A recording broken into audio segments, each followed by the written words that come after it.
a second as well. My name is Sarah Stonecipher-Boylan. I am the Digital Missioner and Manager of Operations for Lifelong Learning, which is a department at Virginia Theological Seminary. So I'm here joined by my colleague, Kathryn Glover, who will be giving the presentation. I'm just here as her technology and host buddy. And so we'll go ahead and start with a scripture passage and then prayer, which is our tradition here at all of our webinars. So go ahead and settle your body, settle your mind as we sort of come into this space of learning, of what is ahead of us, and as we are guided by God. It is by your holding fast to the word of life that I can boast on the day of Christ that I did not run in vain or labor in vain. Gracious God, source of all goodness and love, be present to us today and every day during this time of pandemic as we distance ourselves from one another in our work and in our lives. Comfort and heal the sick and protect all those who care for them. Guide and strengthen us for the remote work and ministry you have given us to do, that we may continue to shine forth your light to our broken and suffering world. All this we ask in your Son, our Savior, Jesus Christ's name. Amen.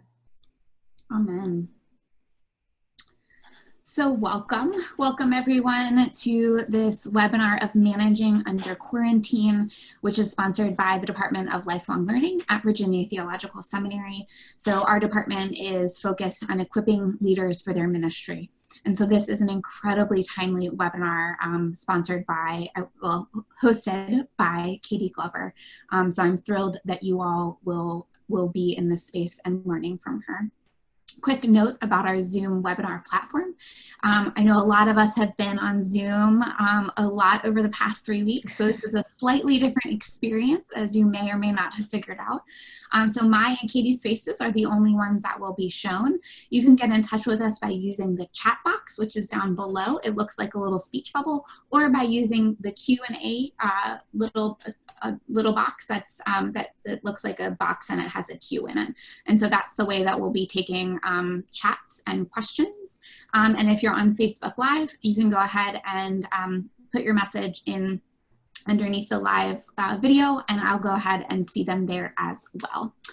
And this is being recorded, and we will be sending out the recording as well as any resources that Katie mentions, and including the PowerPoint as well. So with that, I'm really pleased to welcome our presenter, Kathryn Glover. So Katie serves as Vice President for Administration and Institutional Effectiveness and Secretary of the Corporation at Virginia Theological Seminary. She oversees governance, human resources, communications, hospitality, and the Child Care Center, and teaches in the areas of governance and parish administration. She is a graduate of Wheaton College in Norton, Massachusetts, and George Mason University, where she earned a master's degree in public administration with a concentration in nonprofit management. Glover is a certified senior professional by the Society for Human Resources Management and is a co-author of the book Community Rules. And I'll put a link to that in the chat box. Katie is also a member of the Board of Trustees for the Claggett Center and serves as the chair of the Governance Committee for the InTrust Center for Theological Schools. So again, Katie, so thrilled to have you here, and I can't wait to learn from you today. Thank you, Sarah, and thank you everyone for joining today's webinar. I hope that you will find it helpful, and as Sarah indicated towards the end, you will have ample time to ask questions, and hopefully I will be able to provide you with answers and information as you work through this very peculiar time of COVID-19. So the basic principles really focus around balancing between communication or direction and autonomy. And I think that as we go through today's webinar, you will realize that it really looks very much the same as it does when you are managing folks in situ. It's just that some of the things are more pronounced. You will need to manage communications in a more intentional way. But I just want to have you be keeping in mind that balance between communication and direction and autonomy as we go through the presentation. So if we move to the next slide. So when you're managing remotely, the first thing that you need to think about is establishing priorities. And setting priorities and needs for employees and volunteers as they step into running the church remotely. So as you think about the priorities, just as you do on an everyday or a monthly, yearly basis, you need to be thinking about what are the immediate priorities. And of those immediate priorities, what is a one-off and what is going to be an ongoing priority? And then moving to thinking about what are the intermediate and long-term priorities. One of the things that has been challenging for us at VTS, and I suspect that it's been challenging for each one of you in parish ministry, is that things have been changing on a rather regular basis. So you get started and you think that you're moving in one direction.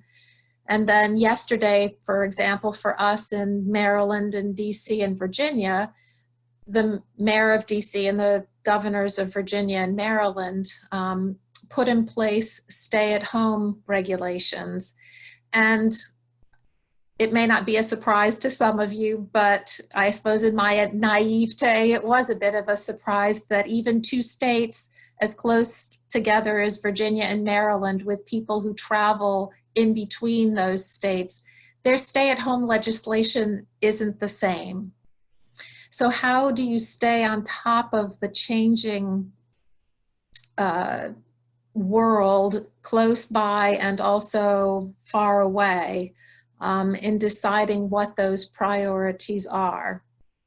One of the confusions for Marylanders, for example, in church management is how yesterday we thought that everybody had to stay home and that rectors and associates and clergy in general couldn't go into church to conduct services, but today that was clarified, so now they can.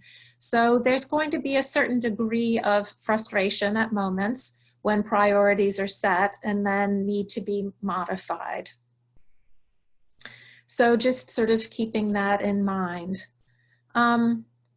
So again, thinking about establishing priorities. Some of the priorities that exist for you on a day-to-day basis, on a weekly basis, on a monthly basis, when you're in the space of church, when you're actually working on your campus, as it were, what processes and what tasks are going to remain the same? Certain things are going to have to happen whether you're working in situ or whether you're working remotely. But maybe some of the processes for those things need to change. So being very mindful about mapping out what that looks like and making sure that you are doing all that you can to put the resources in place to be able to maintain those processes. So what about the physical plant? So you're no longer having church on Sunday morning, you're not having meetings during the week, so the cleaning may not look the same, the upkeep may not look the same, but security remains a priority. A space that is not being regularly inhabited can become somewhat of, can become a liability if you're not being careful about that. So thinking about how does that affect the work of your sexton, for example? What are the priorities for those who are responsible for maintaining the physical plant while you're closed? So as I was saying about the day-to-day, the weekly, the monthly tasks, and thinking about the immediate and the midterm or mid-range and then long-term, what tasks need to be addressed immediately in order to continue functioning normally? And one thing to sort of keep in mind, as I was saying earlier, things are changing all of the time. You may be coming into this process at different times. Some of us are in a space where we've been working remotely for quite a while. Others have been working remotely longer, and some are just starting that process. So it doesn't matter where you are in the process. You can always change what you're doing and realize that you may have forgotten a step and you need to move backwards and set some things in motion that you haven't been able to do so far. So if you haven't set those priorities, it's not too late to do that. And as again, some of those priorities are going to need to be set every day. So once you have gotten to a point where you've got the immediate setup and you're ready to just get the day-to-day moving along, and as we live into this longer and longer, my sense is that space is going to open up for projects, that the day-to-day will become more routine and will not take the time that it did when you were first getting used to this new way of working. And so how can you navigate that and make sure that you are providing yourself and those that you work with the space to be able to work on some of those projects? And referring back to performance evaluations, to planning documents, maybe some strategic plans, whether it was with your staff or with your vestry or other groups within your community. What were some things that have been identified in the past? Those things that people say, oh, I wish I had time to do this and I would love to be able to do that, but it keeps getting shoved to the back burner. How can you be looking at those with each individual person on your staff or your group of volunteers to be able to think about those projects and prioritize them? And again, that caveat of things may change. So revisiting them periodically and checking in with folks on a weekly basis and keeping those projects and those priorities at hand all the time so that you can refer back to them. This time may also be an opportunity for people to be doing some training. And training writ large is be creative. With the folks that I work with in the human resources realm at VTS, we've been talking about the possibility of having different groups of staff reading a book together and discussing that. Our child care center, for example, is going to be reading a book together, and the teachers are, and the director of the child care center has put together some questions for them to consider for discussion and also for writing reports back so that people are really taking advantage of this time for learning and personal growth in their work. We all know that YouTube is full of videos about things, so where can people be looking there to find resources for training and other online resources? Maybe there are some instructions out there on how to better use some of the software. Zoom may be a technology that is new for some people, and they have a lot of really great resources on the Zoom website for learning how to use it. And there's some things out there on YouTube as well. Are there organizational, communication, and time management tools that you could explore so that people are learning new ways of managing their time in such a way that they are taking care of the tasks that need to be done, but they're not forgetting to take care of themselves as well? And I already mentioned books, but what about some articles online? Towards the end, we have a slide that has some resources for articles, 3 of which come from Harvard Business Review and 1 that comes from Forbes. And a lot of publications are making things available without having to subscribe. So Harvard Business Review, for example, has a whole COVID-19 section, and you can have access to that even if you're not a subscriber. So in terms of considering, we've talked about prioritizing the tasks and projects and things that need to be done immediately, but also in the intermediate and long term. And we all need to be mindful of what tools are necessary for folks to be able to continue this work. So what resources do you need to continue the work and ministry? Yesterday, for example, when my husband, who's a rector at a parish here in the Diocese of Maryland, thought that he was not going to be able to go back into church, he had to bring his computer home so that he could continue to work. Folks at VTS had to go back in and get their laptops in order to be able to do their work. We're talking about what other kinds of resources folks are going to be needing in order to be able to continue their work. We are fortunate in this day and age that a lot of things can be accessed online and through the cloud. So most parishes have databases that they use for keeping track of parishioners of different things. Can you have access to those online? Are they in the cloud? If so, what kind of work can continue with that during this time period? If you don't have access to things through the cloud, is there a fix or an adjustment that you can make in order to make that possible? I make that suggestion knowing full well that financial resources are a concern all along for most of us, and maybe even more of a concern during this time as church isn't happening and plate offerings may be down.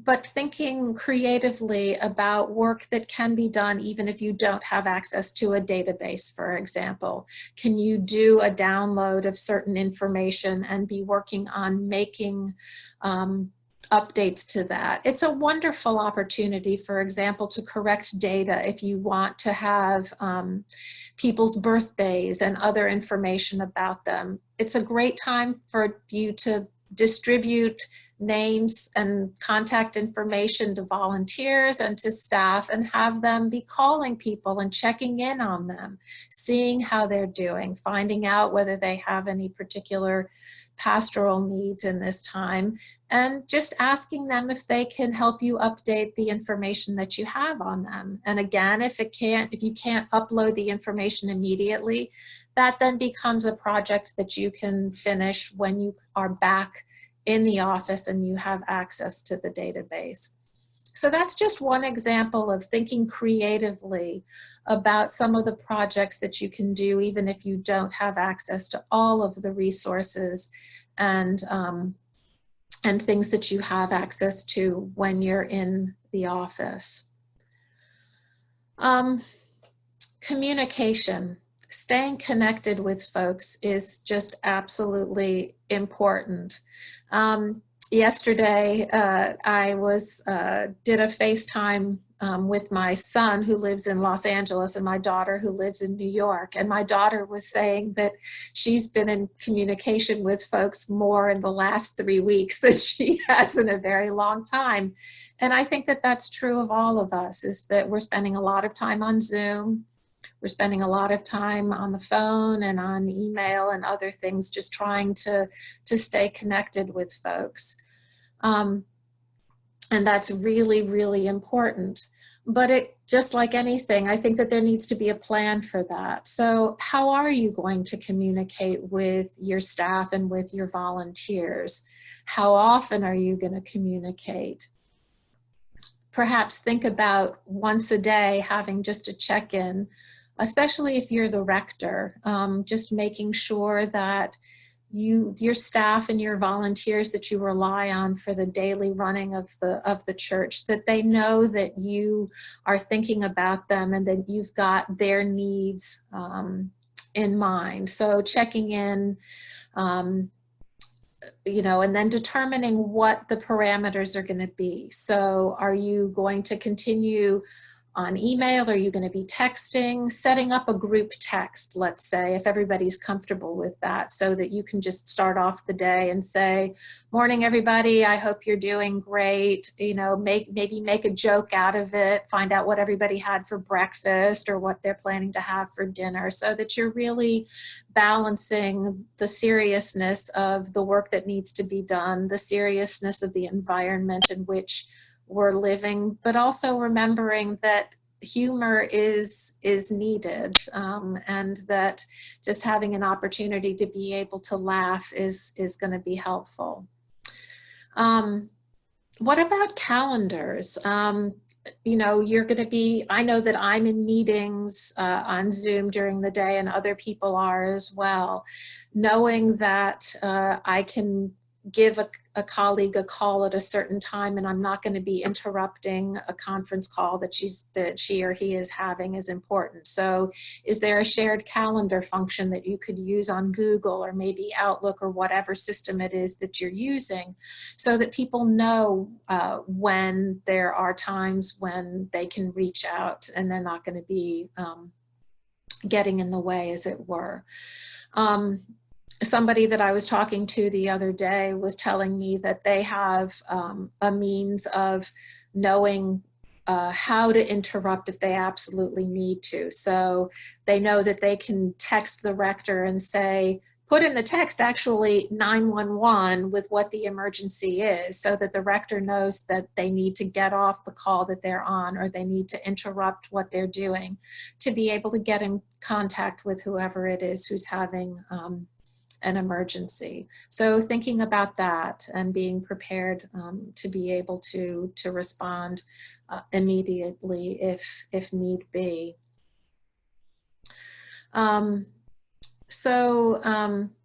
If you have a habit of having daily or weekly check-ins with your whole staff or with a group of volunteers or with individuals, keep that rhythm. Having the same rhythm as you're used to is going to be really important to people having a sense of things being normal.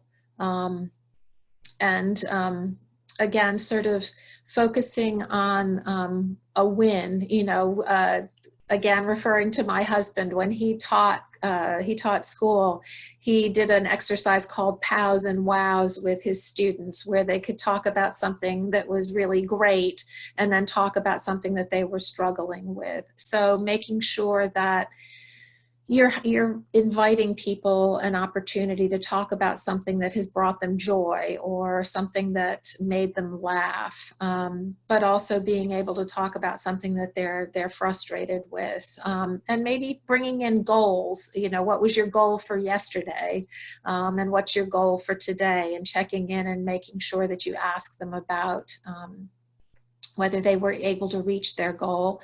And if not, you know, what was that about? And perhaps what you could do, or what each of us could do to help everybody else be able to accomplish the work that they need to get done. And above all, just express appreciation. Make sure that you're thanking people for the work that they're doing and recognizing the challenges that they are living with, and making sure that you know what's going on in people's lives.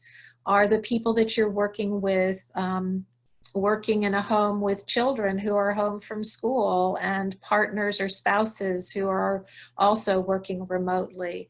You know, how's it going sharing space with, you know, two adults working remotely and kids studying online, and the frustrations of having technology not be your friend at specific moments. So that sort of the day-to-day and thinking about sort of the running of the church. And where volunteers may come into play more is sort of the ministry aspects of running the church. And some of these same principles apply.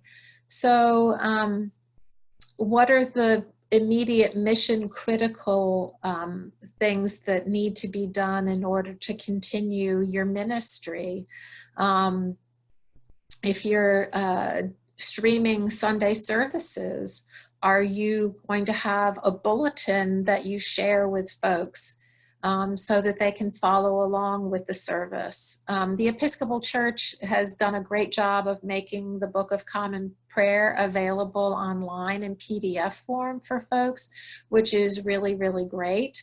But I think putting a bulletin together the way we do every Sunday sort of normalizes things for folks. And that, of course, is going to be involve, if you have a parish administrator who does the bulletins on a weekly basis, that maintains their hand in doing that.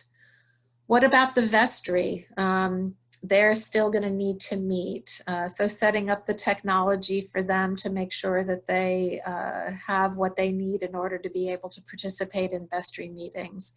And people on vestries are of all ages and all levels of comfort with technology. So making sure that folks who perhaps don't have an opportunity in their work and in their daily life to be using technology such as Zoom, to make sure that they are prepared to do that and that they have a how-to guide for meeting remotely. Earlier I mentioned pastoral care. So what does pastoral care look like when you can't be physically present to somebody? Who do you need to be helping you with the pastoral care? As I mentioned earlier, if you have folks who are just giving people calls to see how they're doing, what about challenging everybody in the church to call 3 people or email 3 people a week with just checking in and telling them what's going on in their lives and maintaining connections with people during this time? And what about communicating with the congregation? Most parishes do that on a weekly basis. Do you need to be communicating with the congregation as a whole more often than that? Perhaps in the beginning, but then easing up as time goes on so that folks don't get overwhelmed. What about Christian education and other community gatherings? What if you're preparing young people and adults for confirmation? How do you continue doing that while you can't gather them? And then I think that we all need to be thinking about the long term. How are we going to be preparing for when we actually do get back to work in church? What about all of the things that have been put on hold that all of a sudden need to happen? Rescheduling baptisms, maybe rescheduling weddings. As difficult as it is to think about, you know, what about funerals? They've been put on hold. And in certain areas of the country, there are going to be a number of funerals and memorial services that are going to have to take place. What kind of work can you be doing ahead of time to prepare for that so that you are not bombarded and feeling overwhelmed as soon as you're back on site to be able to do those things? And then something else that I have been thinking about is, what are you going to do if your staff want to continue working remotely? They've come to enjoy it and they don't want to come back working full time in the office? How are you going to handle that? And is that actually going to be an option? So sort of preparing yourself for requests like that and thinking about what you are willing to do and where that might actually turn out to be a good thing. So Sarah, if you want to move to the next slide. Actually, the one next to it, sorry, then we can come back. So the resources. So earlier I mentioned that Harvard Business Review has quite a few resources available that I think people might find helpful. So the first three that are listed here are on Harvard Business Review, and the last one is on Forbes. The first one, the Helping Remote Workers Avoid Loneliness and Burnout. This one I found really helpful, and it talks quite a bit about that leaders need to know what is going on with their people beyond just their work. So as I said earlier, making sure that you know the context in which your staff and your volunteers are working, what kinds of challenges may they be experiencing in their own lives that may be impacting their capacity to be able to work.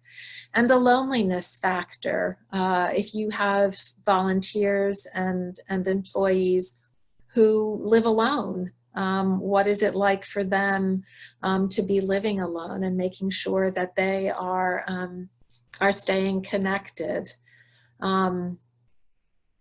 The next article, the Adjusting to Remote Work During the Coronavirus Crisis, has some helpful information about prioritizing equipment and technology needs, and also communication strategies. A Guide to Managing Your Remote Workers really does a good job of encapsulating much of what I've talked about already. And it might be a helpful article for you to share with your team. And then the last one, the 15 questions about remote work. Not all of it applies, but there are some helpful insights. One item I found particularly helpful is the reality that the office staff will remain connected because their work continues, even if it looks quite different. So making sure that folks are staying connected. So it's not just you connecting with them, but them connecting with each other, so that they're maintaining those relationships that they have in the office. So Sarah, if you want to go back a slide. Thank you. So this management matrix really applies both when you're working in person, but also when you're working remotely. So what it's about communication and about autonomy and levels, degrees of communication and direction, and then autonomy. So as you think about your own staffing structure, you can think about where folks might fit into this. So if you look at the bottom right quadrant, these are the folks who have specific qualifications and experience and can work with limited communication and direction. So if you think about in a parish context, if you think about the rector as being the one who is sort of behind the matrix, guiding and communicating, I would probably think of an associate rector as being down in this far, the bottom right category or box of this matrix. The associate rector is somebody who probably has a pretty good degree of autonomy. They have areas for which they're responsible. and they communicate on a weekly basis, for the most part, probably with the rector in terms of setting priorities, but they are capable of making a certain degree of decisions by themselves.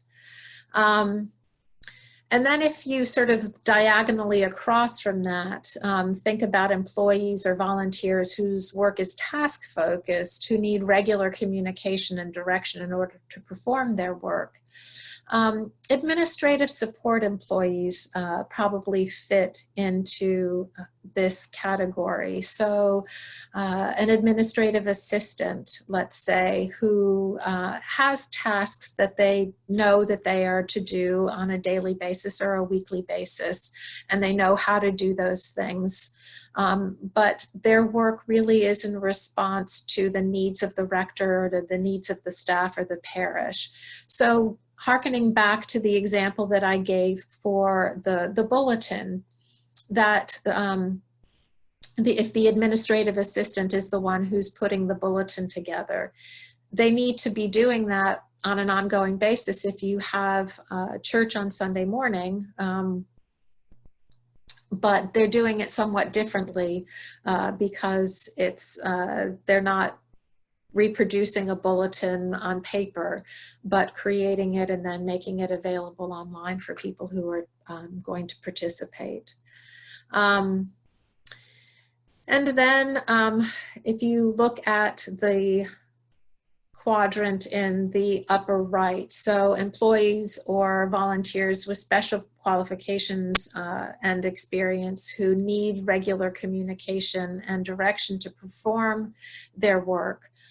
Maybe somebody like a communications person who has a lot of skills and who is going to be a thought partner with the rector or with others about what the communication might look like or what communication might be helpful to set out, but really is not determining that solely, but is responding again to the needs as indicated by the rector or others.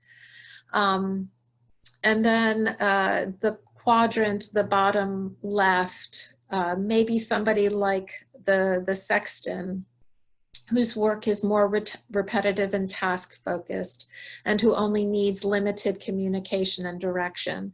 They know what their work is and they don't necessarily need to have the rector or anybody else explaining to them how to do their work.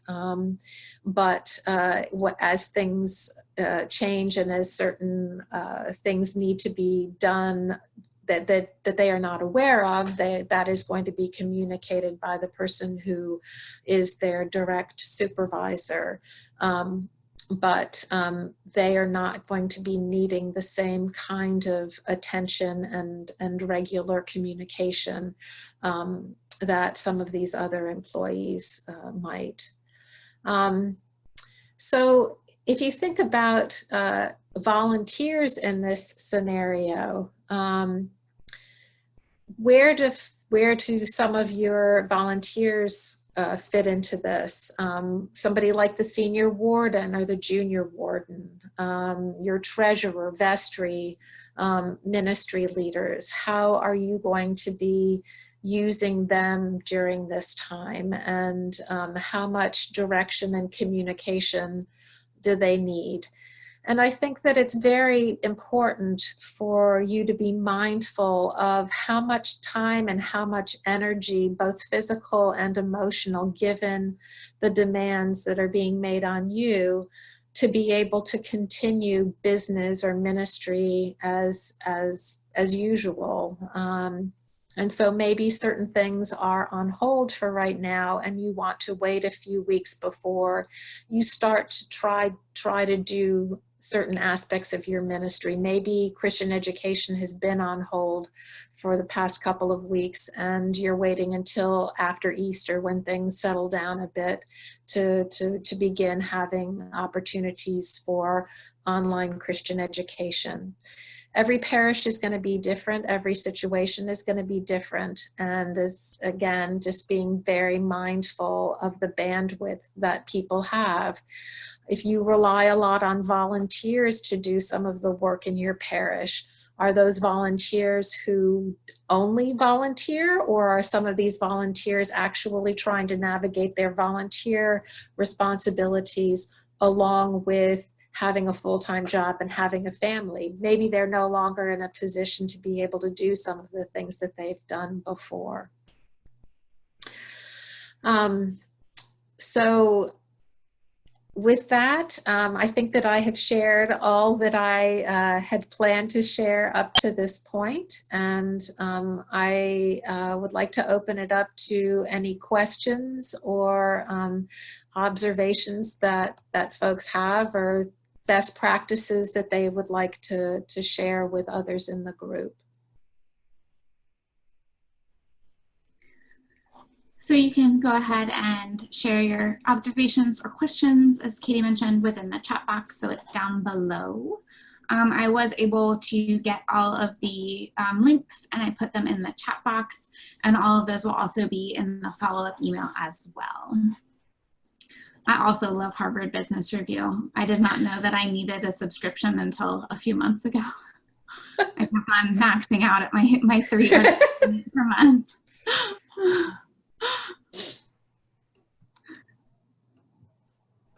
And then Lauren also mentioned 2 congregations that Lauren works with have put together a tech team, parishioners who work in or are particularly comfortable with getting people connected on Zoom and various social media platforms. They also help serve as moderators for large meetings. Yeah, it's been really helpful. So that's awesome. I love that idea, Lauren. That's especially helpful too, because it's so difficult to facilitate a meeting and be the tech support. And so it's nice to be able to push it off to someone else. Oh, so we do have a question here from Ron. Oh gosh, yeah, that's a tough one. Ron, I'll go ahead and give voice to it. Yeah. Since not everybody can see it. Katie, how does one dismiss employees in this new online world? How does one do this privately? That is such a great question. Yes, a very difficult one. I think that before I answer that, I think that it depends on how much information has been shared about the situation at hand. If the dismissal is an economic one, that's one thing. If it's a performance issue, that's something entirely different. If it's an economic situation, I would say that it's very important to be able to communicate fully with those who are employees about the economic situation and difficult decisions that may be made, so that folks understand that this may be a reality, either temporarily or permanently. And once that has been established, and to also just say how you're going to do it. So again, if you know in advance that this may be a reality, to prepare people and say how you are going to do that you would be setting up a time to communicate with them by Zoom, I think, or some other technology. I think that it remains important, as awkward as it may be, to be able to establish some kind of personal contact with them, and doing something where they can see your face and you can see theirs is very, very important. If it's a dismissal for cause, again, I think it depends on whether there's been any preparation for that. But again, I would say that as much as you can do that face-to-face by Zoom, that would be very important. All right, so we have a few different questions here. Karen asks, how much can we ask of our volunteers as far as going into the church office? some of our folks that they are afraid that they will get stopped by the authorities asking where they are going. Oh, wow. Well, I think that nobody's holding back. That depends on what the volunteers are doing. So this was last week before the governor of Maryland instituted the stay at home. But I think that even in that, we would have been allowed to go. So anyway, our parish was hosting a homeless shelter for a week. So that kind of work is still allowed if you are doing the work of nonprofit, within a nonprofit context of serving people in need, that you can continue to do that. One of the things that we've talked about at VTS is providing people with a letter that they can have in their car with them if they do get stopped, that indicates why they are traveling where they are going, so that they understand that in our context, it's their essential workers and they need to be there. But again, let's say last week, the governor's stay-at-home order had been in place. The church could have provided the volunteers with a letter saying that they were going to serve meals to the homeless or to be present overnight with the homeless. So those kinds of things would be helpful to them. I think in follow-up to your to Ron's dismissal comment, Kelly also said to understand the ins and outs of the CARE Act, mentioning that her lawyers in South Carolina told her parish that they could not furlough anyone at this time in order to be eligible for the CARE grants. Yeah, I think that that's, you need to be taking direction from your diocese where that is concerned, because I do think that it's not necessarily going to be the same everywhere. So just making sure that you get access to accurate information with that. Mary Jane has a question about the segregation of duties and financial activities such as preparing bank deposits, preparing and signing checks, or paying bills online when perhaps only one or two persons are available. Oh gosh, I'm not sure I know the answer to that question. I'm not a financial expert. If you have an auditor who works with you, I think that that would be a good question to ask them. Otherwise, I would try with your diocese. The CFO of your diocese should be able to help you with that. But I'm glad to, if you can't get an answer to that question, please email me and I will discuss that with our CFO and ask her to get back to you. So feel free to email me after this is over and I can try to help you with that. And Katie's contact information is on one of our slides as well. It will also be included in the follow-up email as well. Are there any other questions? I'm also looking over at Facebook to see if there are any questions coming through there. Nothing yet. All right. That means that you were so thorough, Katie. All right. So with that, I wanted to let you all know about a few other opportunities with lifelong learning that's coming up. As Katie mentioned, our unexpected pause in in-person work means that there's plenty of opportunities for training. And so we do have Prepare and Rich training, a preaching retreat that's coming up, a discernment retreat, and then also an online conversation about God and the pandemic. All of these are online offerings, and they are available through our Virginia Seminary Eventbrite, and I'll go ahead and put that in here as well. And so it would be wonderful to hear from you. That will be included as part of our follow-up email about what other topics of conversation would be helpful for you, especially as you're navigating this new arena. And again, a huge thank you to Katie for preparing this presentation. I think it has the opportunity to change moment by moment, or depending on a governor's press release and news report. So thank you again for being so flexible and understanding about all of these different topics and doing an amazingly good job of navigating all of those changes, especially in the DC area where it's 2 states and a district that you sort of have to keep holding on to all at the same time. So again, a huge thank you to you, Katie. You're welcome. Thank you. And so with that, we'll go ahead and dismiss you all out into the rest of your probably work from home world. We look forward to hearing from you soon, and you will get all of the resources and recordings sent out to you in a follow-up email. So again, thank you so much for being such wonderful participants, and we look forward to seeing you soon. Thanks. Bye.